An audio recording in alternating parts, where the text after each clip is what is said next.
Harvey Barnes to West Ham this summer. Please, David Moyes, Rob Newman, David Sullivan, the incoming director of football, whoever you are, please make this transfer happen. I would absolutely love Barnes at West Ham next season. Now, when we do the transfer rumour shows here at Hammers Chat, we dismiss about 99% of transfer rumours. We'll read it out, we might hypothetically discuss it, but we'll say, but I don't really believe it, so let's move along. But there's that 1%. Now and again, there's that transfer rumour that just creeps up and you believe it. Now, the reason you believe it may change. That might vary from gossip to gossip. It might be because the person's reporting on it, who it is. It might be the position and the player just fits what West Ham do. It might be David Moyes' comments on him. But for whatever reason, you believe it. And Harvey Barnes to West Ham this summer, I believe it. And I hate the fact I believe it because it gets my hopes up. It gets me excited. Now, obviously, when we get linked to players I don't know enough about, for example, Gianluca Scamacca, last summer we got linked to Scamacca quite a lot. There's only so much I can get excited. It's a different level of excitement. I got excited about the fact that we're spending 35 million on Italy's number 9 and lots of people say he's a really good striker. I get excited about that. But because I don't know the player, it's capped. But with Harvey Barnes, it's uncapped. My excitement is at like 100% for this one. Anyway, earlier on today, Jacob Steinberg did an article. There's your first take as to why I believe this rumour, suggesting that David Moyes is going to be here at West Ham next season. No surprise. But West Ham are now cracking on with sort of their summer transfer targets. And he mentioned 3 players. First one was Harvey Barnes. Second one was Palhinha of Fulham. And the alternative being possibly Ward-Prowse of Southampton. We're also going to discuss Kilman of Wolves. Now, Steinberg didn't report on him, but we were linked to Kilman earlier on in the week. So that's the 3 we're going to be talking about today. And we're going to start with Harvey Barnes. Jacob Steinberg suggested that he could be the number 1 target for West Ham this summer with a price tag of 50 million, which may be reduced should Leicester City get relegated on Sunday. You can see where I'm going with this, can't you? The smile's giving it away, isn't it? Who do Leicester City play on Sunday? Us. We play Leicester City on Sunday. So David Moyes could impact the chances of getting Harvey Barnes this summer by putting Leicester City into the Championship. So this is good news. If you're an Everton fan especially, and possibly a Leeds fan, this is good news if David Moyes really wants Harvey Barnes, because that might increase the chances of a stronger team in West Ham winning the game on Sunday. Go on then, Moisey, Everton legend and all that, relegate Leicester and then go get Harvey Barnes in the summer, will you? But I would absolutely love him. For those long-term subscribers of Hammers Chat know that I remember liking him at West Brom, and then Leicester recalled him, and it must have been his single-digit game for Leicester City since coming back. He played West Ham, and I think it was his first ever goal for the club. Certainly since he returned from loan, that was his first ever goal. It was against West Ham, because I remember doing a preview with Gonzo saying watch out for him because he ripped up the Championship at West Brom and they took him back, which is an unusual move for clubs in the Premier League. You tend to just leave them, especially having a good season. You just leave them be. So go have a really good second half of the season. But Leicester recalled him, and I just think. Anyway, speaking of long-term subscribers, a third of the people watching this right now haven't subscribed to Hammers Chat. Every video, we look at the analytics, and about a third of people don't subscribe to the channel. So please sort that out and get subscribing, will you? It's completely free, takes 2 seconds, and while you're down there, underneath the video, thank you very much, get your mind out the gutter. Drop a like on the video by clicking the thumbs up. Thank you very much. But Harvey Barnes, he's just the perfect David Moyes player. You won't convince me otherwise. I remember doing a video a year ago with Gonzo or something. It was sort of like, what would David Moyes' ideal Premier League 11 be? And we had to keep it realistic. And Barnes was like one of the first players I picked out. Same with Ollie Watkins as a striker. Those are the types of players that what you imagine Moyes is looking for. It's ticking all the boxes. 12 goals at Leicester, and Leicester have been rubbish this season. A different player to Saïd Benrahma. But what I will say, this isn't going to go down too well with some people. Now, Benrahma's had a really good season. There's no doubt in that at all. But he's not irreplaceable. He's not someone we cannot upgrade. Whereas I look at, obviously Declan Rice couldn't be, but you look at Paqueta and think, can we upgrade him? Probably not. When you look at Soufal, could we upgrade him? Well, yeah, but you're going to have to spend 20 million plus probably, or go find a really one-off signing somewhere abroad. The last few months of Soufal, obviously. Kurt Zouma as well. Can we upgrade Kurt Zouma? I'm not too sure, you know. He's that good. I'm not sure. But Benrahma, I think you can. Oh, Bowen. Can we upgrade Bowen? Again, Possibly we'd have to spend big money. It's just not worthwhile doing at West Ham. Is it worth upgrading Said Benrahma? I think it is. I think Barnes is that. And it's not to say you can't play Benrahma and Harvey Barnes in the same 11 at any point. It's not one or the other. It's possible to play both. Some of Benrahma's better games have come for West Ham when he's moved in field, actually. So you could have Barnes, you could have Benrahma. Can Benrahma play on the right hand side? I don't know. But this is the domino effect if you were to sign Harvey Barnes. But I would absolutely love him. Very direct, very quick, works hard, doesn't mind putting a shift in defensively either. He would just suit David Moyes to a T. There are some signings that we make that you think, I'm not sure he gets into the starting 11 just like that. And some of them have turned out to be true. Emerson was the one I was really suspicious about last summer. I thought, is he really going to get in ahead of Creswell? I'm not too sure. I began correct because he wasn't, and then he sort of displaced Creswell. Well, it's flipped back now. Creswell's now our first choice left back. But with Harvey Barnes, I look at that and think he walks into that team. If we were to sign Barnes in July, when the Premier League season kicks off, he will start on the left ahead of Said Benrahma. I could be wrong, but I'm just convinced that the profile of the player is exactly what David Moyes would look for. Now, the domino effect, hypothetically, would to sign him, because he's different to Benrahma, he's also quite, in a weird way, similar but not exactly similar as Bowen. I think Bowen's more someone that likes to come inside, whereas Barnes likes to go down the outside. So that would be something to look at. But what the domino effect would be is, well, what happens to Maxwell Cornet? What's his position then? I would wonder, and this is just me speculating, that if we were to sign Barnes, we look to move Cornet over to the right-hand side and battle out with Jared Bowen. Because at the minute, we don't have someone that can replace Bowen, even just for a game. We don't. Bowen doesn't get a rest because there's no replacement for him. There's a replacement for pretty much everybody else in our team. I'm not saying ability-wise there is, but in terms of just somebody capable of playing on the right wing, the way that David Moyes wants them to, it's Bowen and it's only Bowen. We've tried Fornals, Lanzini, it's not working. Bowen is the only one that Moyes trusts out there.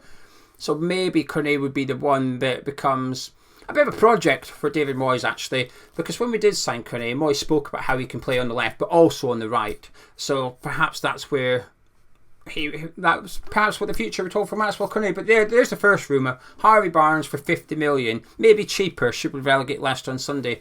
But God, I hope this is true. I will be delighted if we sign Harvey Barnes.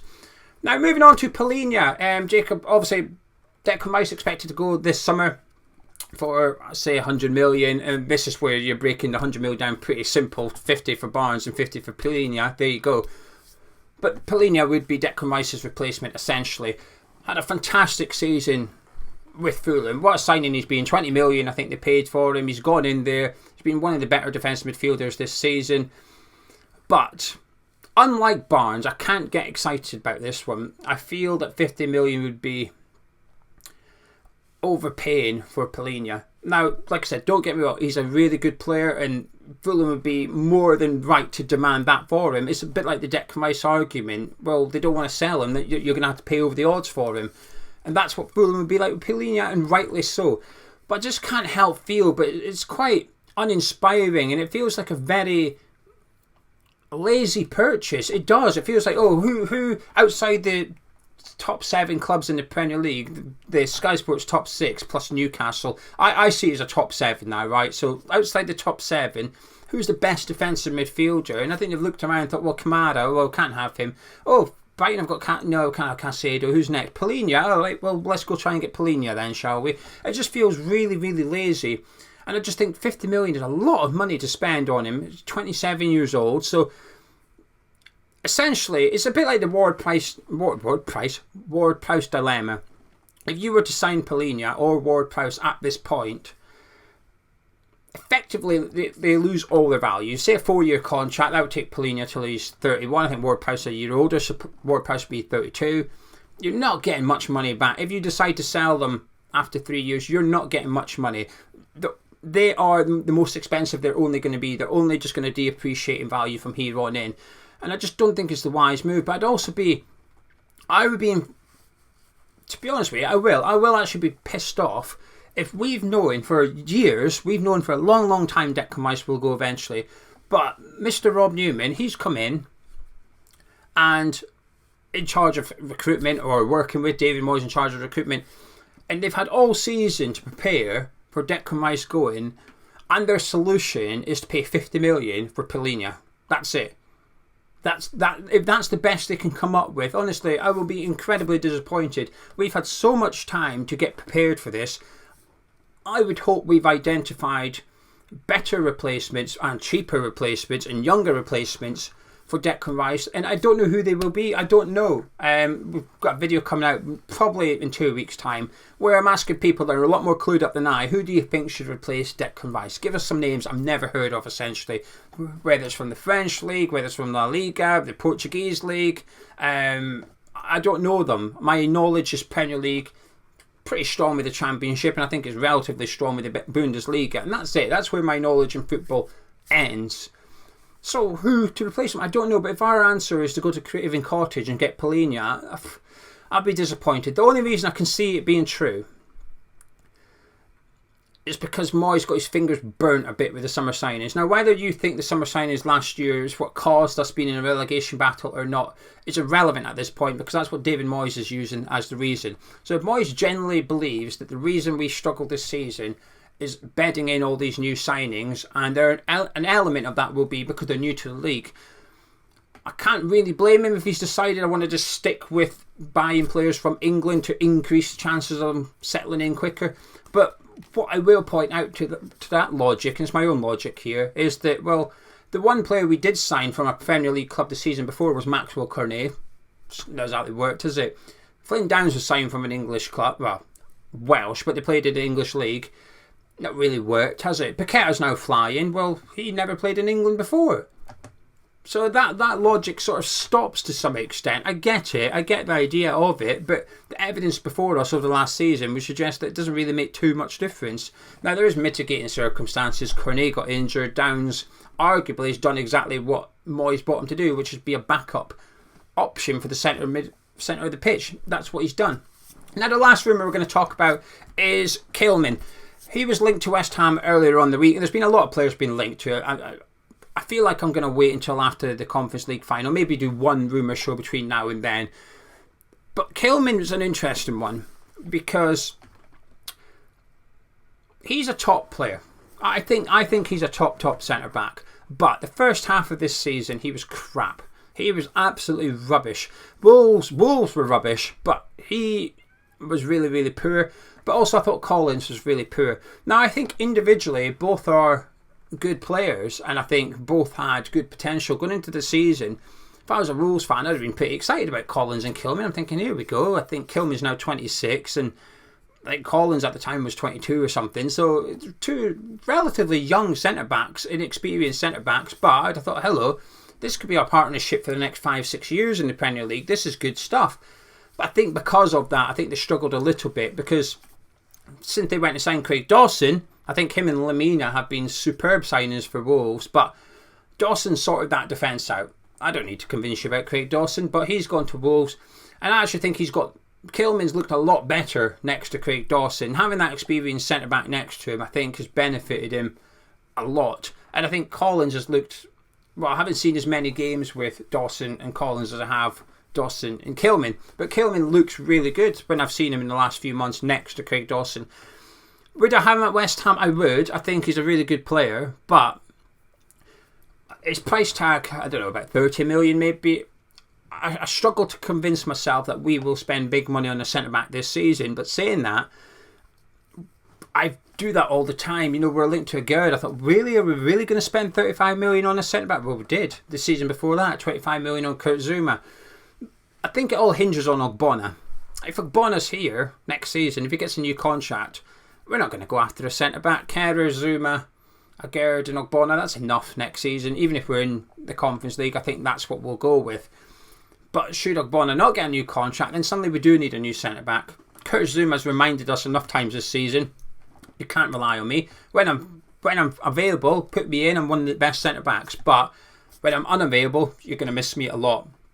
Kerr's obviously played centre-back, looked really good. Moyes has spoken about him playing right centre-back as well, which is a bit of an indicator of what we're going to do next season. But obviously that relies on sorting out the right back position. If we want to use Kehrer predominantly as a centre-back, we're going to have to do something at right back, because Kerr at the minute is arguably our first choice, certainly our second choice, ahead of Ben Johnson in the pecking order there. So a little bit of work to be done in the defence area. But Kilman I would love at West Ham, but 30 million, I'm not sure it represents good value when I can only imagine our budget is going to be a bit skinny this summer. I say skinny, 50 million net spend, something like that. Just throwing a figure out there is what I anticipate our budget to be, and keeping it simple. It's never that straightforward, buying and selling, but 50 million maybe. You know, like I said, if Rice goes for 100 and we sign Palhinha and Barnes, well, that's that ruled out. That's that gone. So you've got that, whatever your original kitty was, that's what you've got left. And there's still a little bit of work to be done in the squad, because I agree with Gonzo. I don't think we can replace Rice and that's it. I think we're probably going to have to do a little bit of work in that centre midfield area in order to get the best out of Paqueta. But I do wonder if part of the reason that we would be targeting Palhinha is because he's a defensive. Palhinha is not a Declan Rice player. They're not similar. They're completely different. Palhinha is tackling, interceptions, a lot of fouls, a lot of bookings. Most yellow carded player in the Premier League. I feel confident in saying that. I think he's got 13, 14 yellow cards in the Premier League this season in 30 something games. It's a yellow card every 3 games he's picking up. It demonstrates what type of player he is. He is hard, tough tackling. He does commit a lot of fouls. He does do a lot of interceptions. He does the defensive side of the game really, really good. But in possession, there's nothing from him. He's basically a better version of Flynn Downs, to be polite. In possession, it's sideways and backwards. He's not creating anything. That's someone else has got to do that. But I do wonder, perhaps part of the plan is to get a player like that. So shackles are off Paqueta next season, because at the minute Paqueta's performing really well, and I do wonder how much of that is because of A, Declan Rice, but also B, because of Tom Souček. If you take out Rice, will we see the same Paqueta next season?